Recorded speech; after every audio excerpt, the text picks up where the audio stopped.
దీనిలో 4 రోజులు ఉంటాం అనమాట. ఇక్కడ మీరు వీడియోలో చూస్తున్నారు కదా పెద్ద క్రూజ్ షిప్, ఇది జపాన్లోనే one of the most luxurious cruise ship అనమాట. ఇది జపాన్ 5 స్టార్ హోటల్ లాంటిది. ఇది చాలా అడ్వాన్స్గా కట్టించారు. అంతకుముందు ఇది అసూకా 2 ఉండేది, కానీ దాంట్లో ఫీచర్స్ని అప్డేట్ చేస్తూ ఇప్పుడు అసూకా 3 అని కొత్తది న్యూ జనరేషన్కి, కొత్త జనరేషన్ వాళ్ళ కోసం ఇది డిజైన్ చేస్తున్నారు అనమాట. ఇది చాలా హైటెక్ అండ్ లోపలంతా కూడా 5 స్టార్ హోటల్, ఇంకా 5 స్టార్ హోటల్ అని పిలుస్తారు దీన్ని. సో దీన్నే జపాన్స్ ఫ్లోటింగ్ హోటల్ అని అంటారు, ఎందుకంటే ఇది నీళ్ల మీద ఉంది కాబట్టి ఇట్ విల్ ట్రావెల్. సో అందుకే ఇది ఇంత ఎక్స్పెన్సివ్. చూస్తుంటేనే ఎంత క్లాసీగా లగ్జరీగా ఉందో. ఈ అసూకా 3 అనేది 744 ప్యాసింజర్స్ని క్యారీ చేస్తుంది. క్రూ కూడా 470 మంది ఉంటారు. సో మొత్తం 1200 మంది పడతారనమాట ఇందులో.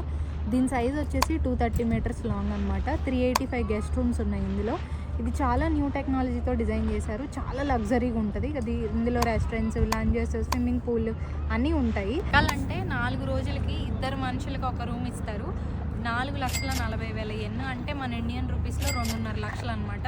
సో 2.5 లక్షలు మనం కడితే దీనిలో 4 రోజులు ఉంటాం అనమాట. అంత లగ్జరీ, అంత ఎక్స్పెన్సివ్ కానీ అంతే లగ్జరియస్గా ఉంటుంది. లోపలంతా కూడా థియేటర్, స్పా, తర్వాత జిమ్ ఇవన్నీ కూడా ఉంటాయి కాబట్టి దీనికి ఇంత కాస్ట్.